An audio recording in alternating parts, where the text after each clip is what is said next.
And welcome to another episode of Divorce TV. We've got a fantastic lineup as always, a wonderful healing meditation at the end. Before that, I'm talking to Paul Sanford, who's a part-time judge and has a real passion for mediation and online in particular. And we're also going to be coming up to date with divorce news and a bit of learning around the divorce process and the effects it can have on people. But to start with, we're going to go and catch up with what's happening in the news.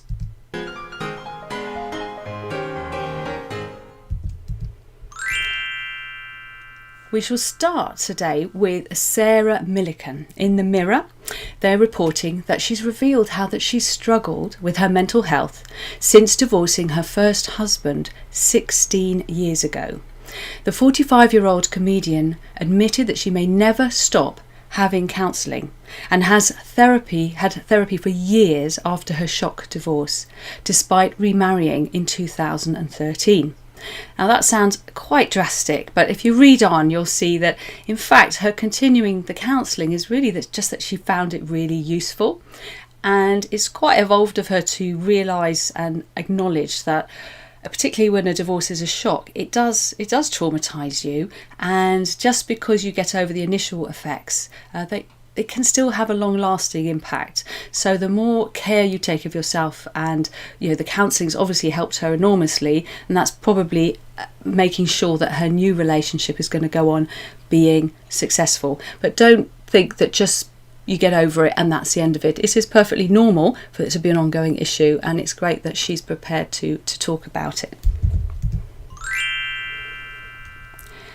The Conversation, this talks about French-style divorce, which maybe we should be thinking about because of the number of divorces that are happening since lockdown. It says there's currently legislation, we know this in the UK, that the Parliament has proposed an end to fault-based divorce in England and Wales. Hurrah! However, the Divorce, Dissolution and Separation Bill seeks to end the blame game by allowing either one or both parties to state that the marriage has broken down irretrievably.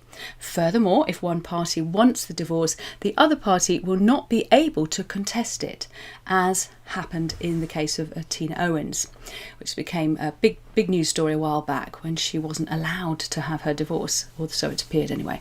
The bill would allow some time for parties to agree on practical arrangements. The minimum period is to be 20 weeks. However, the current 6-week waiting period before a final decree will potentially be retained. Now, while the new legislation provides an opportunity to improve our situation, because you won't have to say horrible things about each other, which will be wonderful, it will still leave England and Wales lagging behind other countries that have a more liberal approach, more suited to post-pandemic separations. So listen to this. This is what they do, divorce à la française. The French approach in particular may offer a solution. France introduced divorce by mutual consent in the 1970s, and since 2016, the Civil Code has allowed parties to agree that their marriage has broken down without even the involvement of a judge. In the French example, if a couple has property to divide, a notary must be involved to oversee the division, and there is a fee of 1% of the total value of the assets, depending on how much the parties hold in common. And the family court gets involved only when a child requests to be heard, or there's a special jurisdiction that has to be exercised because a child is in danger. So they have a system that's very much based on keeping things out of court. It'd be interesting to know what the lawyers and mediators as well in this country feel about that system, and whether it's something that we should or shouldn't adopt here in the UK. Now, I'm moving sideways slightly here because I've managed to put my thingy in the wrong place, so I don't want to be able to cut my head off. This is the Law Society Gazette saying that social distancing causes delays at the Regional Divorce Centre. Now, Lisa Pepper, a family partner at the London law firm Osborne's Law, she said that consent orders are often about the family home. To reach a settlement, clients will need a mortgage offer, but the offer will expire within 6 months and the clients will have to reapply. Some clients will be worried if their financial situation changes. What if income, given COVID-19, is not where it was a few months ago? So having to wait potentially 20 weeks for 20 months rather, 20 weeks for your consent order to go through can really mess things up big time. Pepper said that 20 weeks is a long time to wait when couples are trying to do the right thing and settle out of court as the court wants them to. Financial information may have changed by the time the judge considers the application. The Gazette was told that the delay should be temporary as staff have been provided with laptops to work from home. Regional divorce centres opened in 2015, but they've been heavily criticised by senior judges for delays and inefficiencies. Her Majesty's Court and Tribunal Services has closed some of the centres as more and more work is issued online. So things are moving online. That should make things easier, and we're certainly going to be talking about online divorce and using mediation in particular, but other forms as well in a second with Paul Sanford coming up any moment now.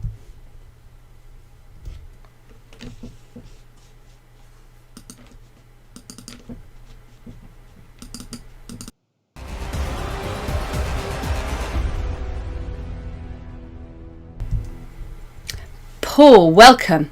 You're on the show, and thank you so much for joining us. And to start with, I'd love to know a little bit more about Albert Square Mediation, which is the company where you deliver your online mediation through.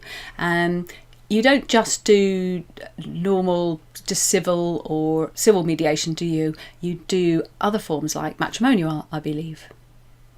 We do. The whole ethos of the company is set up was to provide a range of services. Even when I did my first training, I was slightly concerned that in some respects mediators, and particularly family mediators, sort of go through the same old rigmarole and they play the game and they mirror what's being done and they don't get things done. And the idea of my company is to get things done. So we offer mediation, we offer the alternative of facilitated discussion where people can sit down and talk things in the round without even the formality of mediation.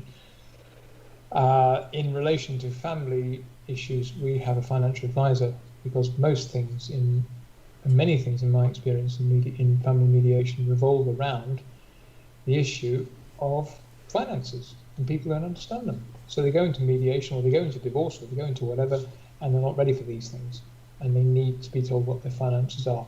The classic case of this is something that Henry Elliston, the gentleman in question, told me. He came across a settlement done by solicitors that legally was fair, but actually cost the parties thousands and thousands and thousands of pounds because they hadn't looked at all the financial implications of it. And he came up with something much better in the space of a few hours and saved them.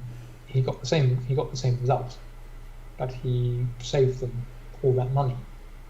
So Paul, with your experience of mediation, whether it's civil mediation or family mediation, and also perhaps telling us a little bit more about the different areas that you cover in Albert Square Mediation, what kind of stories can you share with us about how it's not just the same as moving normal people in doing mediating in a room online? There's some actual benefits, aren't there, to being online? Well, I came to it years ago when it was barely done, and I simply had to do it because I had one party in Dubai and one party in Surrey, and necessarily they couldn't hook up. So I learnt it backwards, and it worked. Not long after that, I was approached by an American woman who lived in Greece, and she and her husband wanted to separate, but not divorce. They basically become best friends, and they wanted to maintain their best friendship, but they wanted to agree something informally, and he was subject to some fairly complex jurisdiction of some American state or other, and she wasn't.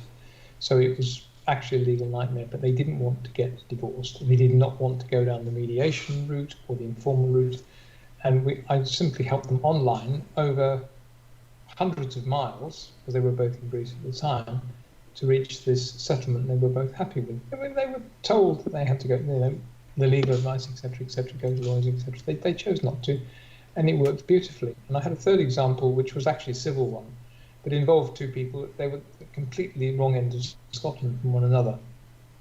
Both of them miles from public transport, one with childcare commitments, and if the three of us had tried to meet up, it would have probably taken us months to resolve and sort out and pay for. And one of those parties had childcare issues as well. So we did it online, and it worked very well. There was a slight concern about the internet connection, but we overcame it.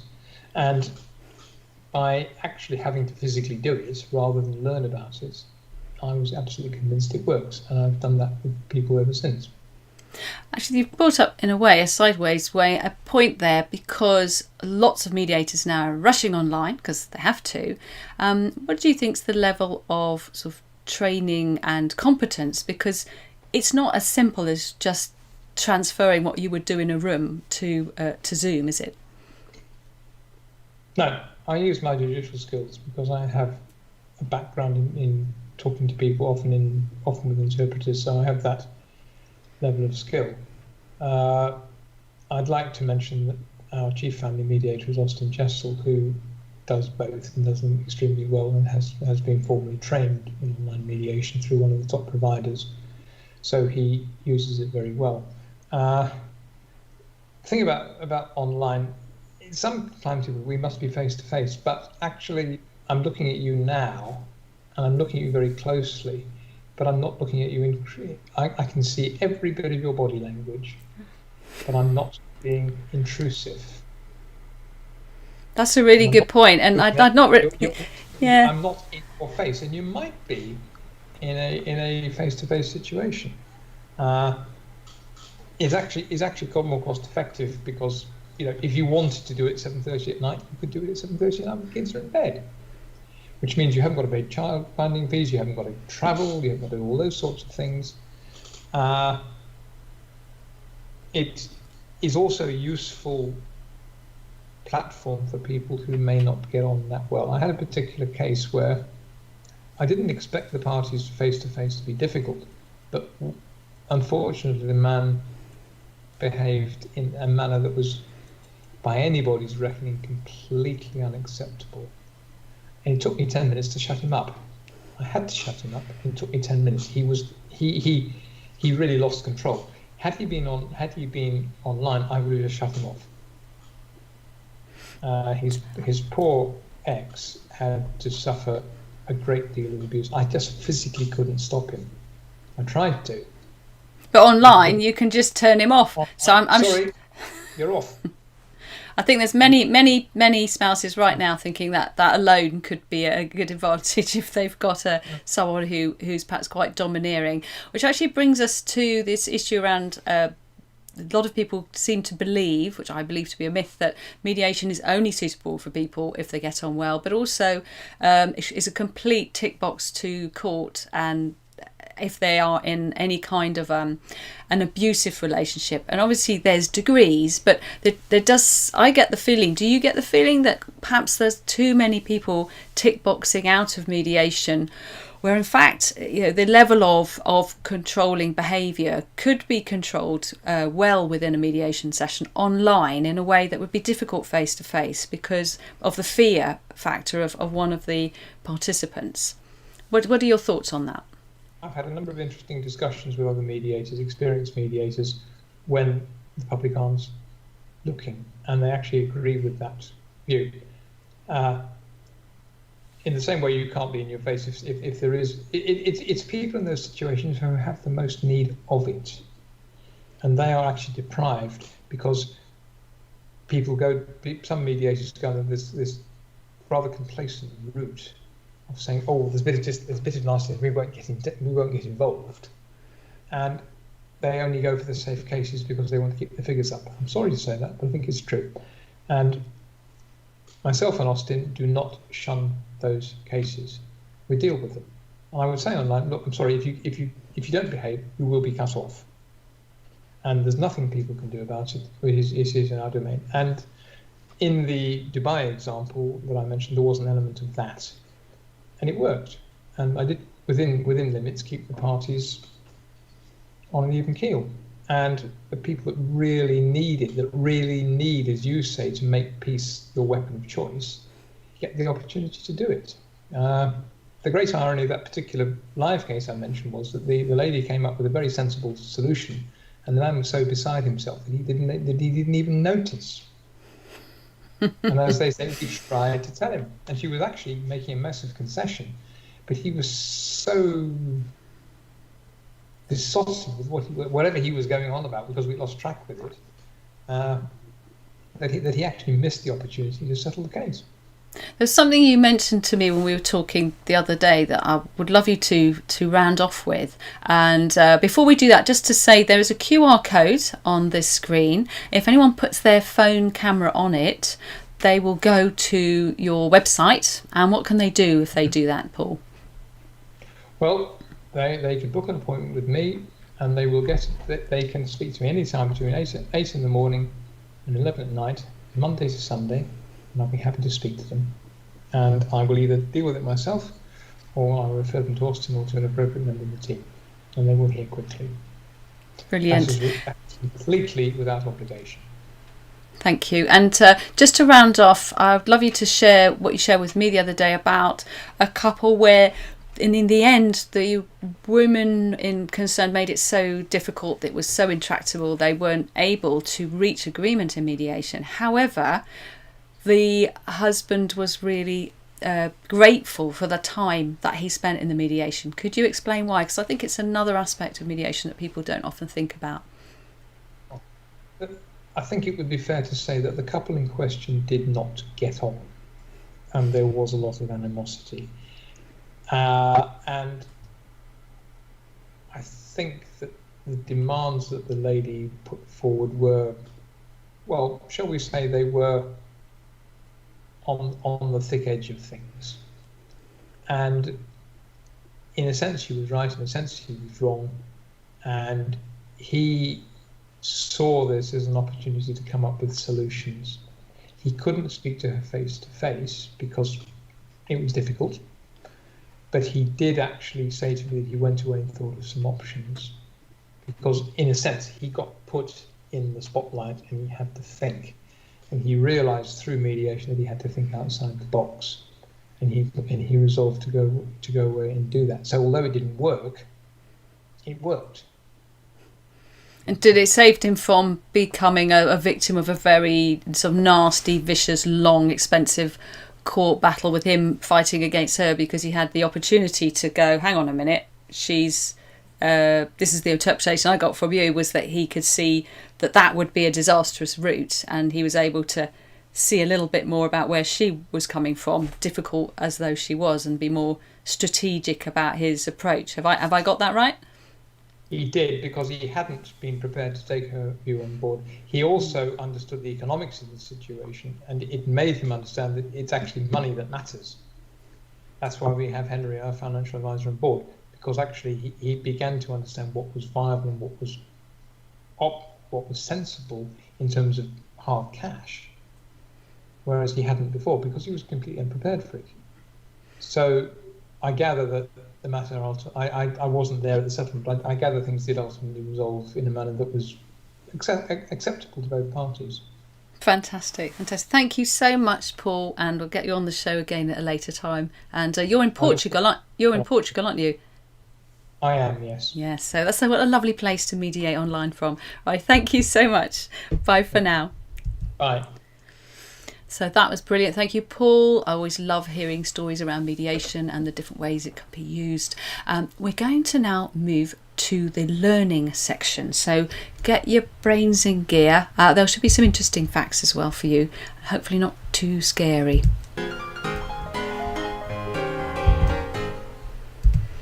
So last week we started talking about the sort of painful aspects of divorce and sticking plasters and it was about stemming the flow of money, the hidden costs of divorce, and also I asked the question: does divorce mediation really mean smaller maintenance payments? Because that is something that seems to be generally believed. We're going to look at that now. This is part 2 because there was so much to say on this one that I wanted to split it in half. So the reality of today's economy is simple. Many spouses to be divorced stay in the same home, occupying different floors or rooms until they can afford to make the financial investment in divorce. It can work out okay, or it can be more likely a complete stress nightmare for all. But sometimes it's the only way to work it out financially until both spouses are up and running financially and able to afford to separate. So how can you help someone who's faced with the financial reality that divorce makes people poorer, not richer? There's this mad idea that particularly that wives are going to end up with all this money, but you are actually splitting something at the very least in half. So you're always going to end up with less than you started with.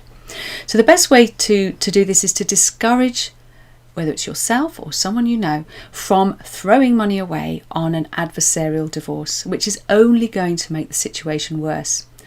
And have they thought about the fact that getting a bigger house for them and the kids than they really need, whilst leaving dad in a 1-bed flat, means that he has nowhere to have the kids overnight? So you end up not only disadvantaging your kids when it comes to spending time with their dad, but also no nights off without having to pay for a babysitter.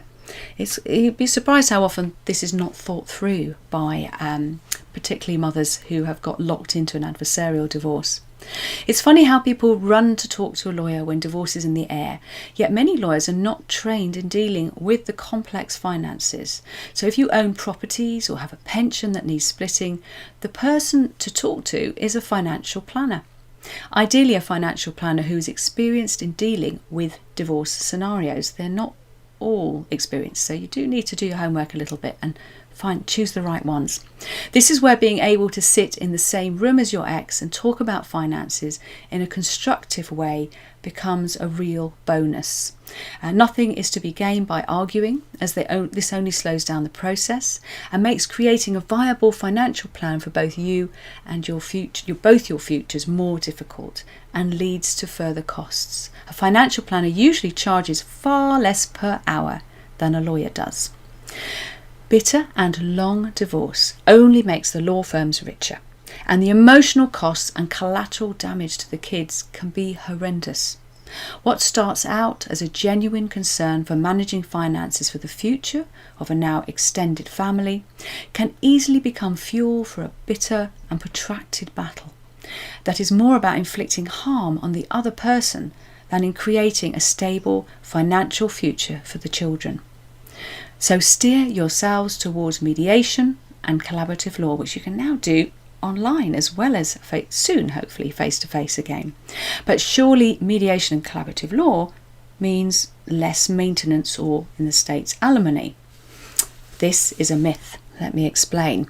There's a great study. US studies have shown that women using mediation end up with higher maintenance payments over a long period of time than women who go through the courts. And that's not taking into account the additional cost of court hearings and legal fees in an adversarial divorce, which can fritter away money better targeted on university fees or investing it in starting a new business. Robin Williams once described adversarial divorce very eloquently. He said, yes, divorce, from the Latin word meaning to rip out a man's genitals through his wallet. And as we know, Robin Williams suffered deeply psychologically, emotionally from his divorce, and it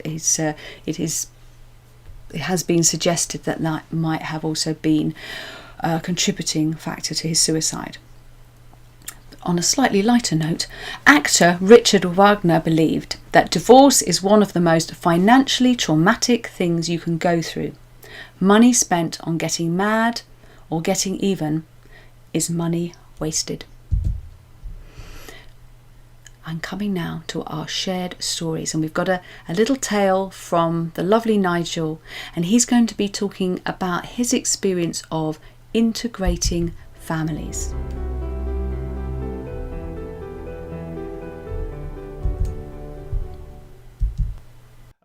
wife, my new wife, who's still my wife, my forever wife, rather than my second wife, I call her, actually came in and helped me a lot with writing checks. And she said, come on, let's sit down, let's write 12 months worth of checks. It was not easy for Jackie. And my divorced wife was quite hostile, which caused a lot of problems, anguish, and difficulty at the beginning of our marriage. And I would say to anyone getting married with the divorced family, it's not going to be easy to integrate at all. And don't blame themselves if, if it's tough. If it's possible to integrate with the old family, that's fine. But don't sacrifice your new life.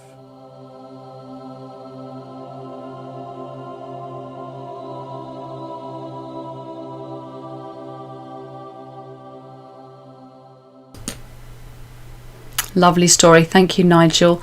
Very real. So, yeah, we all want extended families to work, but sometimes it's just really difficult. And as he said, focus on your new family too. Never give up on your children if you've got an extended family where another parent is making things difficult. But don't try to make something harmonious that just is never going to be. We're going to look now at our QR code, so get ready with your phones, put them on camera, and as I'm sure you know by now, if you've put the camera up at the QR code, it doesn't have to be now, you could do it later on the replay, you will get wonderful and exciting things. So one of the wonderful exciting things is the Divorce Financial Workshop. We're running another one on the 18th of this month, of June, in the evening, and that QR code will take you to be able to find out more about that and to sign up for it. Spaces are going fast. Quite a few people have booked over the last few days. Obviously, we limit the number of people who are going to be in there because we want it to be very interactive. So grab it now while you can.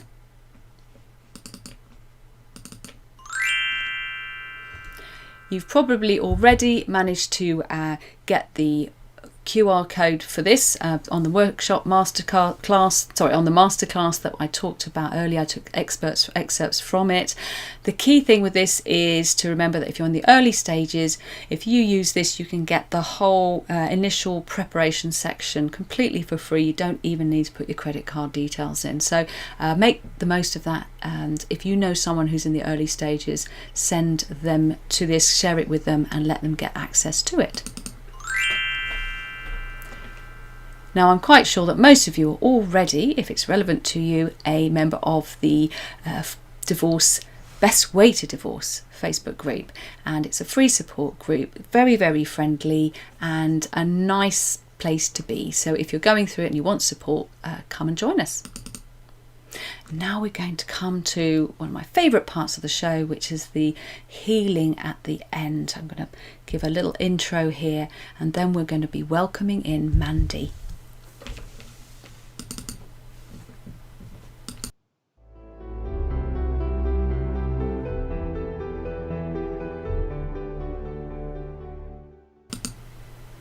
Welcome, Mandy. Thank you so much. And I brought you in quite late notice as well, so you probably didn't know on Monday that you were going to be doing a healing session on the Best Way to Divorce TV show. No, but I'm absolutely delighted to be here, so thank you for having me. And my pleasure. And before I give you the floor, and while everyone gets themselves comfortable and ready and make sure no one's going to disturb them for the next 10 minutes, could you just give us a little bit of intro, a little bit about yourself, and then I'll just flow into the meditation.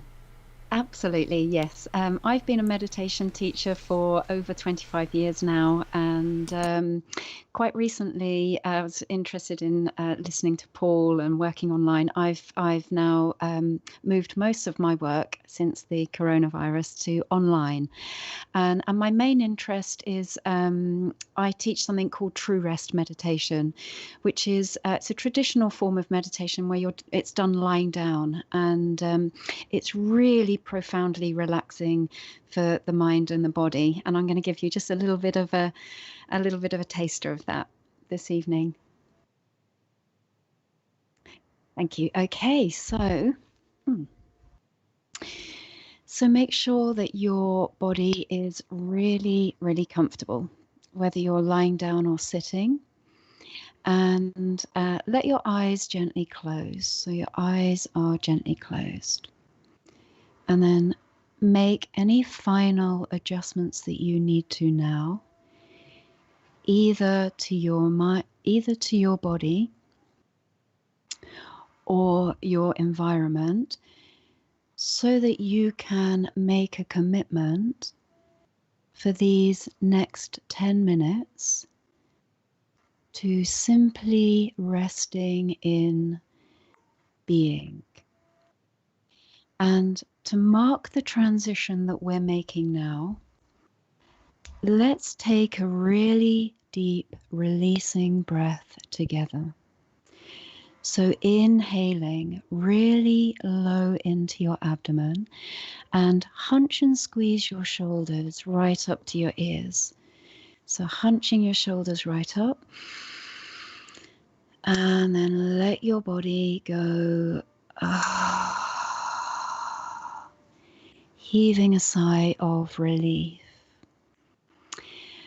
And in your own time, as the energies of your mind-body system begin to settle down naturally, take a few more of those really slow, really deep, releasing breaths.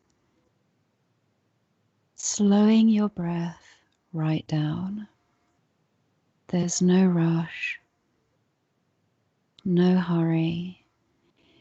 Inhaling really low, right down into your belly first. Tummy filling up like a balloon.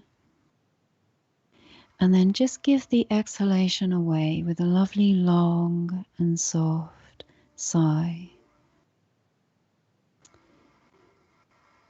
And do take just a few more of those really slow, low, releasing breaths. Inhaling like you have all the time in the world to really feel and to drink in every drop of breath.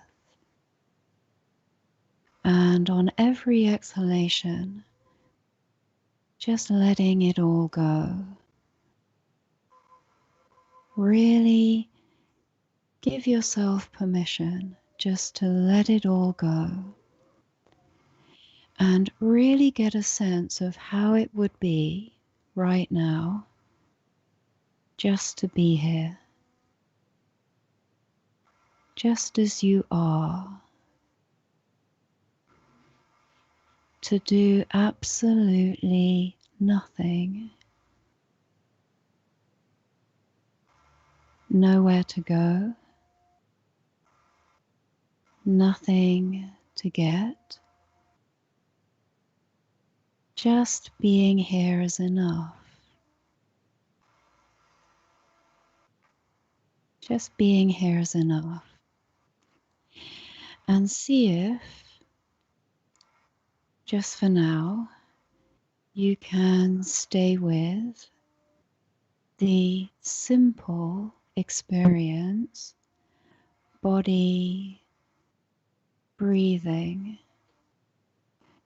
but without changing your breath now, without controlling your breath, see if you can just quietly notice, feel the natural movement of your breath as body breathes all by itself.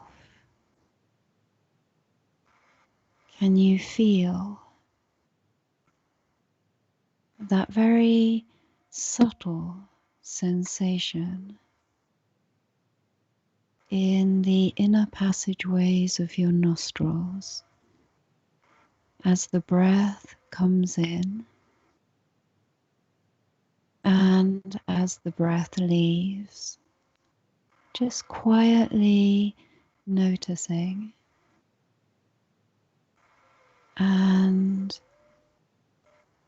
if you leave, if you get distracted,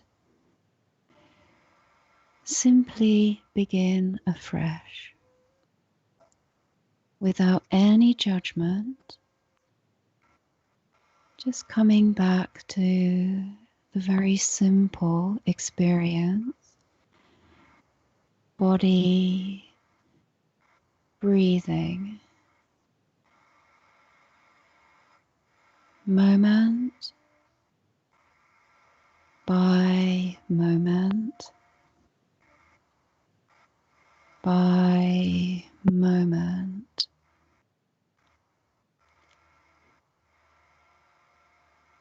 Body breathing. See if you can stay and let your body drop into the really gentle and completely effortless space of just being. So very simple. Nothing is being asked of either your mind or your body right now. Let the weight of your body fall into the surface that it's resting on. Tongue resting in the mouth.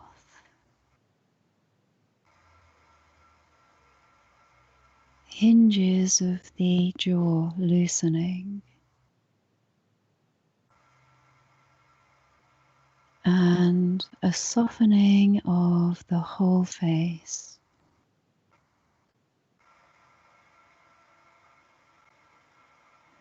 The eyes softening right back.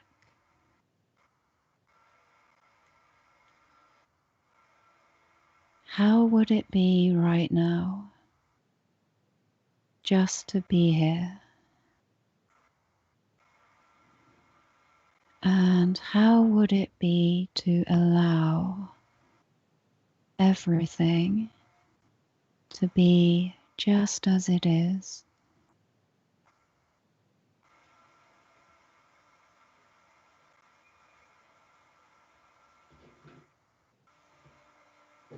Just being.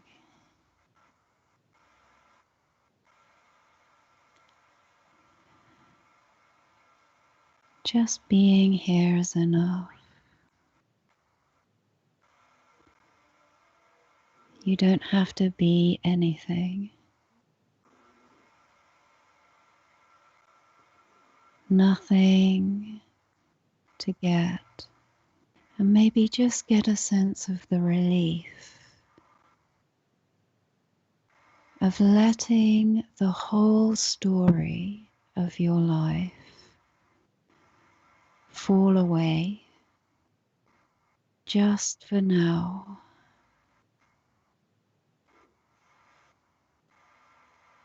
No story to maintain. Give yourself a break Yeah, from the whole world and everything in it. Such a relief to just let it all go. Yeah.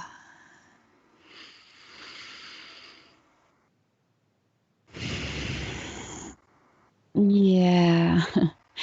Now I'd like you to take just a few more of those really slow, really deep releasing breaths and let your body receive that gift. Yeah, really generously. Inhaling that fresh, life-giving breath, and then just let the exhalation go. Yeah. And as you inhale, I'd like you to just say a little prayer for your life, calling forward something that you really, really want. What matters to you? What does your heart long for more than anything else? And breathe that in. Breathe that in. Let yourself receive that nourishment. And let the exhalation be a giving back, handing over everything that's not needed, everything that keeps you stuck, everything that keeps you limited and holds you back. Just your willingness is enough.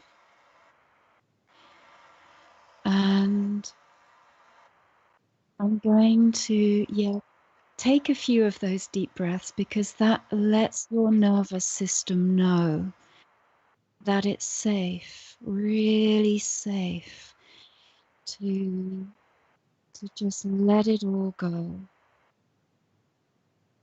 And I'm going to invite you now to open your eyes and to take this attitude of kindness to yourself and self-care into whatever you're doing next. You know, having dipped into that part of us that really cares, you know, that really does want to make peace our weapon of choice within us all, whatever's going on the surface. Within, deep down within all of us, we all want peace.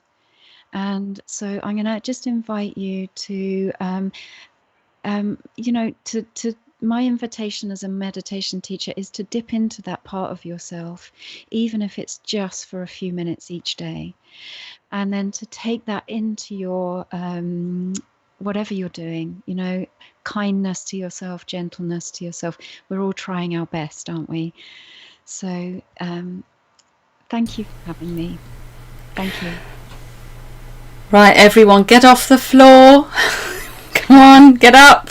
It's just so relaxing. I know I'm going to be fast forwarding through this tonight to listen to this part of the show. I think just what a beautiful meditation. Thank you so much, and what a beautiful way to end it. And yes, that ability to spend a few seconds a day thinking something beautiful and positive can have incredible ramifications and changes the way everyone behaves to you, actually, doesn't it? It's like magic. So thank you so much for that, and it'd be lovely to get you back on the show later on. So what I'm going to also ask you to do as a favour is when you see that the stream is live on the alternative divorce, the divorce strategist and alternative divorce guide page, which I'd like to be shorter, but Facebook just doesn't let me change it for some reason. You can pop a link for more information so people can find out more about you. Will you do that for me? Absolutely, thank you. Yes, that would be a pleasure. That's lovely. Thank you so much. Mm-hmm. Thank you. Thank you. Wasn't that Wasn't that lovely? Wasn't that lovely? So I hope you're all feeling calm and in a great space. I look forward to seeing you all next week on Fridays. In UK time is 7:30, US time I can't remember, you'll have to look it up on the site, but it'd be great to have more US visitors here. If you've been kind enough to leave comments, I'm really sorry, I was so zoned out by the meditation that I forgot to look, but if anyone is able to comment and share, it just means that more people get the opportunity to access what we're giving here, and the generosity of all my guests. So please do share as much as you can, and remember that in the war of divorce, always make peace your weapon of choice.